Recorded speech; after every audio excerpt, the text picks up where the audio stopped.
Hello and welcome back to my channel. In today's video I'm going to be doing another sew along, and today we're going to be focusing on tomatoes. Okay, so in this week's sew along, you'll notice that there's no rain, but there is the noise of a tractor spreading muck in the background. So apologies if that's annoying. Unfortunately, I can't control these things. But yes, it's a beautiful early March morning. It's a Saturday morning today. The polytunnel is actually looking fantastic. The crops I've got down, like the chard, the leaf beet, my ishikura, spring onions, and my oriental salads have all grown so fast. My rocket is actually bolting now because we've had so much heat. It's just amazing how much things just grow so much with that extra March light and that little bit more sun as well. Today is all about sowing tomatoes. Now, as usual, I've got my seed container here and I put in, hopefully, my tomato seeds for sowing today. Again, like I mentioned before, these are a German company, so they are in German, but I've got Burner Rose tomato, which I remember from last year. That was a pretty good one. I've got Matina, again a good cropper for us. I've got one which is Golden Konigen, which I'm going to put the English across here, which is a yellow tomato. And I've got Moneymaker as well, and then I've also got a couple of jalapenos.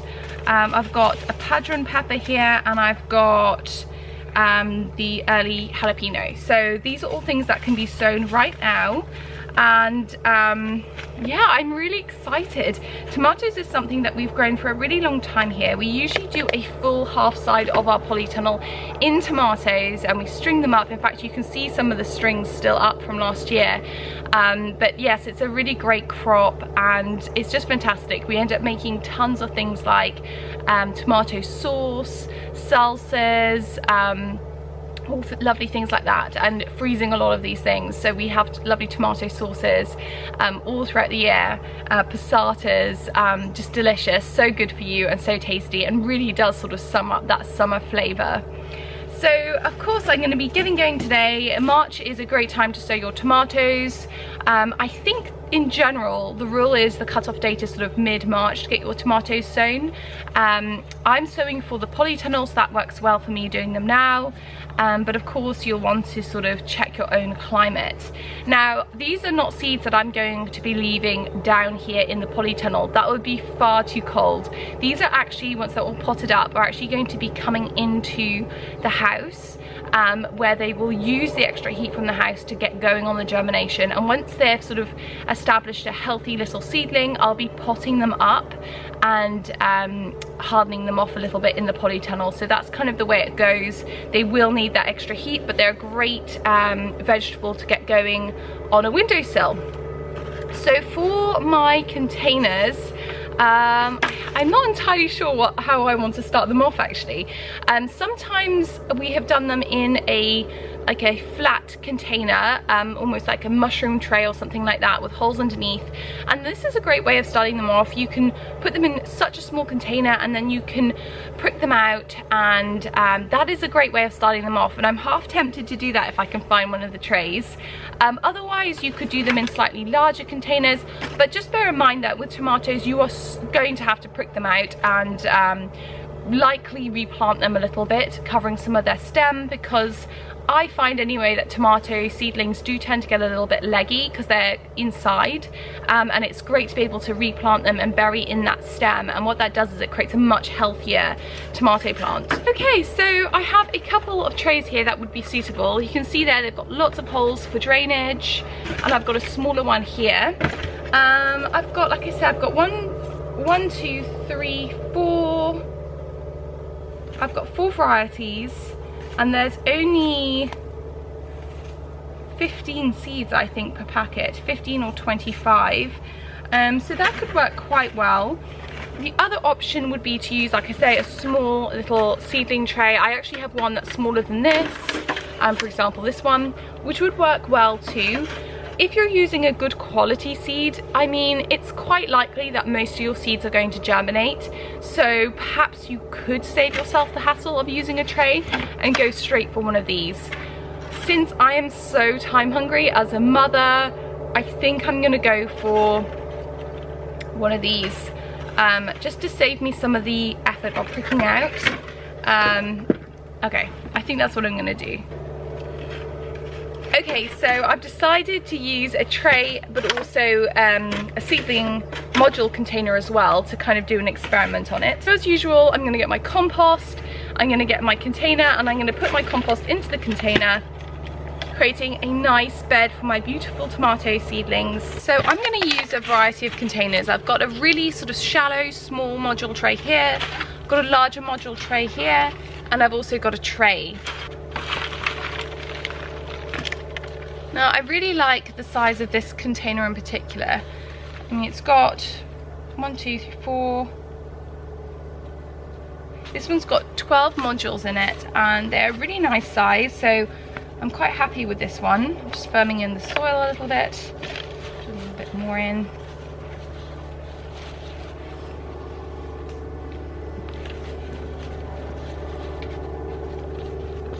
But yeah, like I said, you could really use any container. If you've just got like a mushroom tray at home and a packet of seeds, give that a go, and you'll be surprised how seeds are not very snobby when it comes to where they live. They don't particularly mind as long as you're giving them good conditions and good quality compost. So I'm going to start off with Tomato Matina. It says we've got 15 seeds in this packet. So let's have a look. First tomato sowing of the season. Very exciting.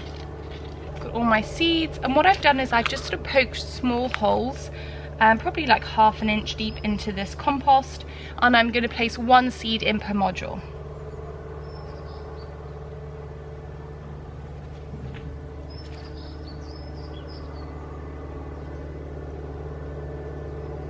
You could absolutely multi-sow these. Doing 2 per module and then prick out and divide, but when it comes to planting these, you don't want your tomato plants to be in clusters. You want them to be individual plants when they're planted out, so just bear that in mind. Okay, I'm just going to top up with the soil on top, covering up those little indentations, and that's my first tray of Matina done. It looks lovely. I have got another few seeds of Matina, so I'm going to, I've got a 3, 6, 9, so this will be perfect for this tray, so I'm going to get the rest planted up in this module here.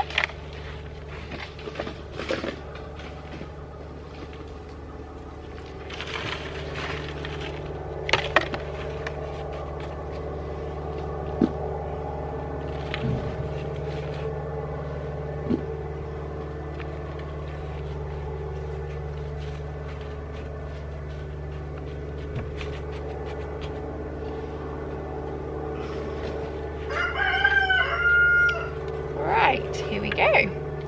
So again, you're going to make a little indentation into the pot, just like I've done there, and then placing 1 seed in per hole, just like so.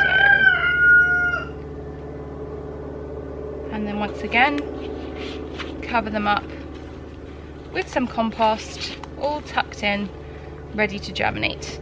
So I'm now going to label these 2 trays with my Tomato Matina, and then on to the next one. Variety Matina, and the date as well. And then I'm going to pop that into my tray. Time to move on to another variety. This time I'm changing things up, and I'm going to be planting in a tray. So this is just a simple, quite small tray. It's got drainage holes on the bottom.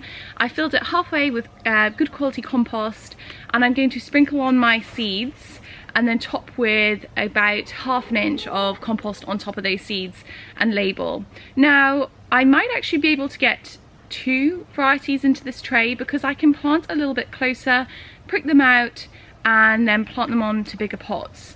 And this is a great way of starting off your tomatoes if you have less space and you really want to get bang for your buck with your compost and your space that you're using.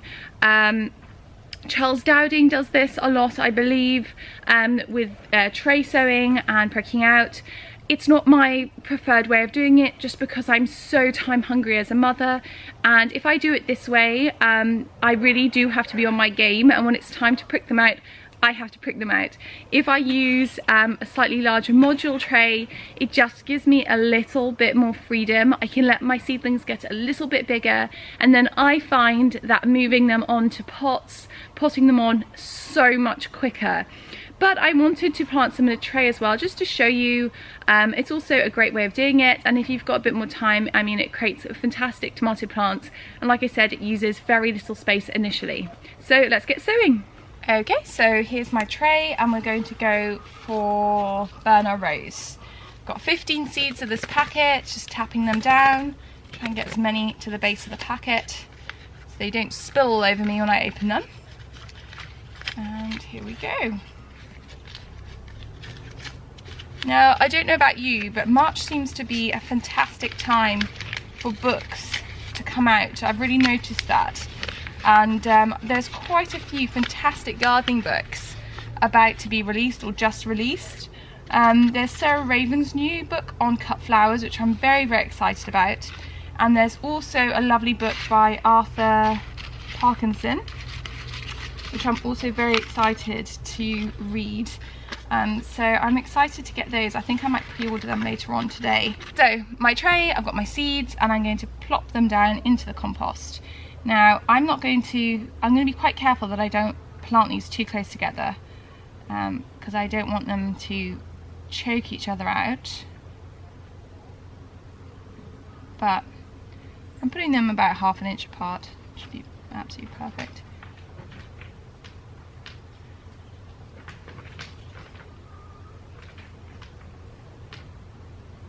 I mean, everyone really has got their favourite way of sowing seeds, and like I mentioned in my last sow along, there's not really any particular right and wrong way once you sort of obey the rules of conditions like sun, heat, day length, and you're using a good quality compost and a container with drainage. I mean, there's not really that much that can go wrong really. So it's a great thing to sort of play around and see what suits you, and don't worry too much if you feel like you're deviating off the norm, because I sure do, and it makes very little difference, I think. Here's another seed in there. Just getting every last seed out of my packet. There we go. So that's Burner Rose in. Like I thought, so there is a bit of space here where I could potentially plant another load of seeds. So I could do that if I wanted to. I'm not entirely sure that I will. I think I might just leave it one variety in this tray. So I've just got some more compost, and I'm gonna give them a nice little topping. Just perfect. There we go. Lovely. Now it's time to get a label and my pencil, wherever that may be. And again, label it with the plant name, tomato, the variety, Burner Rose, and the date.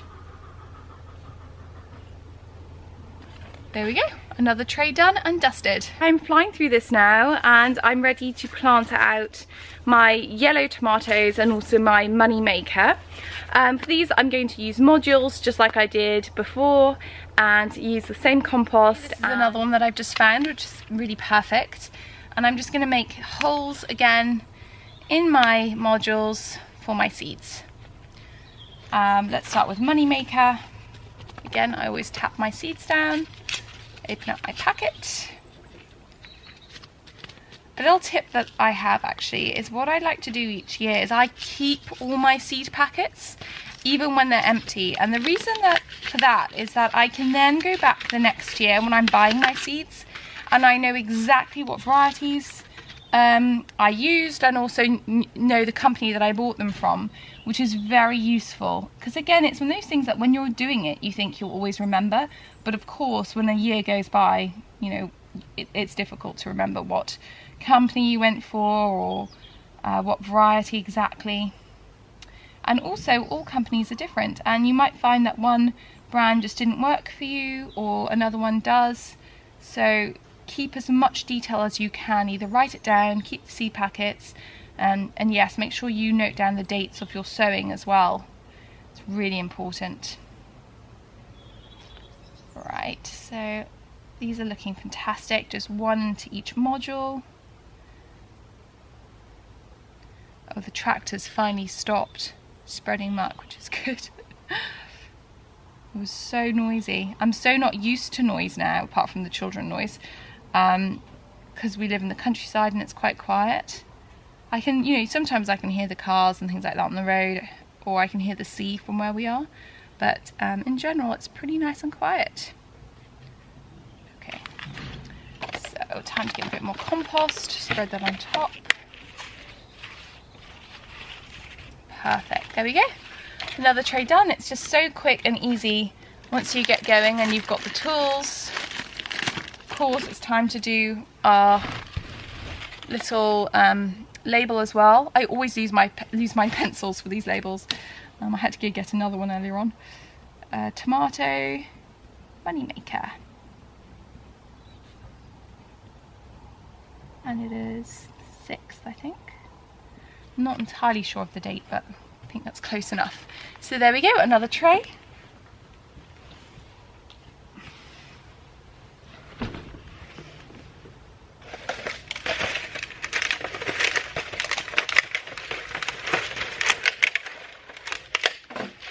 Okay, final tray of tomatoes.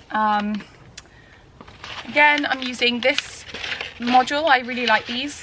I'll find a tray to pop on underneath them so they keep their structure. But first of all, I better get rid of this chicken that wants to come into the polytunnel, because that would be disastrous. Go on, shoo! Shoo, shoo, shoo! Naughty chicken. Okay, so let's get filling our modules with compost and then just repeat what we did before with the other varieties. Okay, so like I said, home stretch. We're on to the yellow variety that we chose this year, which I will write in English underneath this video because I'm afraid I don't have a scrap of German, so I can't translate what's on these packets. Actually, on that note, someone did message me about the Demeter, which I thought was the brand of the seed packet that I mentioned in my last Sow-Along, but actually it's not. It's a kind of, it's a German word for, I probably get this wrong, but like organic, biodynamic. So it's sort of a sign of the quality of the seed, which I thought was really interesting. Thank you to the lovely person who told me all about that, because it was fascinating. So the brand that we have is a German company, but they're Demeter seeds, which means, yeah, like I said, organic, biodynamic. And that chicken is trying to get in again. Go away, chicken.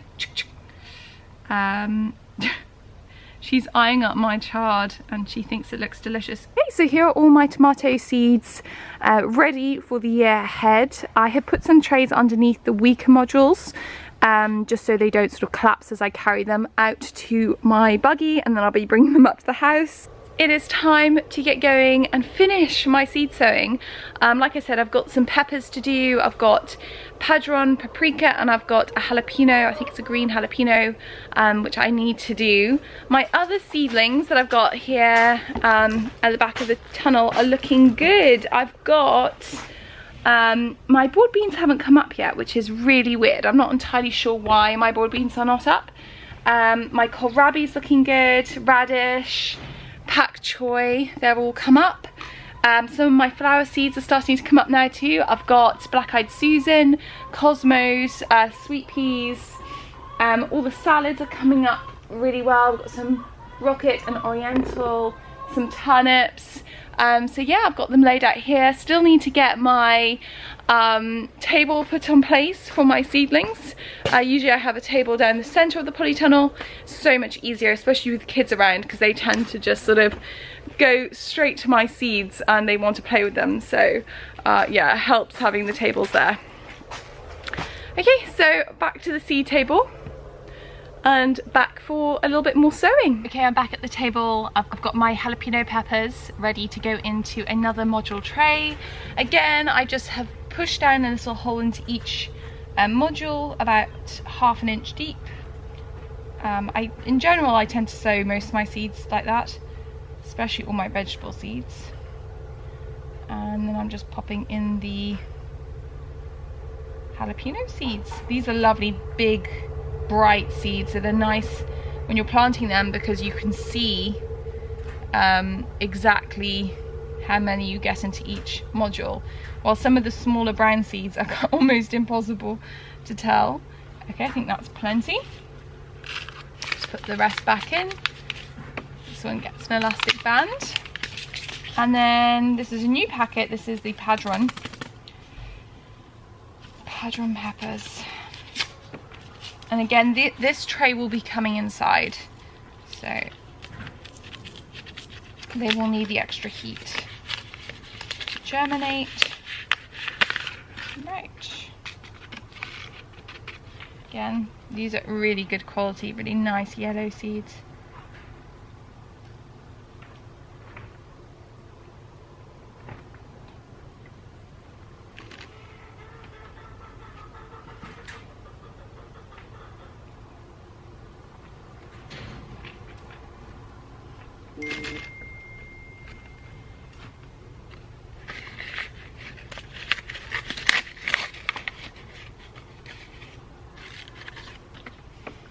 We always sow our peppers in between our tomatoes, or at the edge of our tomatoes, and you get a really good crop that way. And the thing with peppers, you can freeze them. So I tend to just freeze these in bags, uncooked, and they last all year. They're fantastic. I've actually still got quite a few in the freezer, and I use them obviously in cooking, curries, salads, just to spice up some greens when they're sauteed to taste delicious.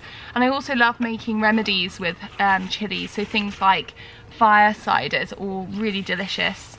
If you're interested in how to make fire cider, I have a short wellness workshop over on my website, beckyoccole.com. You can check that out, and I teach you how to make fire cider in that. So there we go, there's all the peppers done, which means I'm finished sowing for today. Now, definitely for next week when we do some more sowing, I will get a better tripod set up, because at the moment I have this camera really precariously balancing on some seed modules, and it's probably shaking a bit. Plus, yes, it's a bit awkward crouching down. So I'm going to try and get a better setup for next week. And I hope you enjoyed this. I hope this inspired you to get out your seed packets and get sowing, because it's March and it's time. And like I keep saying, there's really no wrong way. The best thing to do is just burst out those seed packets, get some good quality compost, and get sowing and see what you can grow this year. I'm so excited to see what happens for us this year, see what wins we get, see what disasters strike, because there's always things that do go wrong as well, unfortunately, but they're great things to learn from, and it keeps it all exciting. So yes, I'm going to bring these inside now, give them a water, and keep an eye on them over the coming weeks, ready to see some beautiful germination. I'm ready to go back inside and get a cup of tea.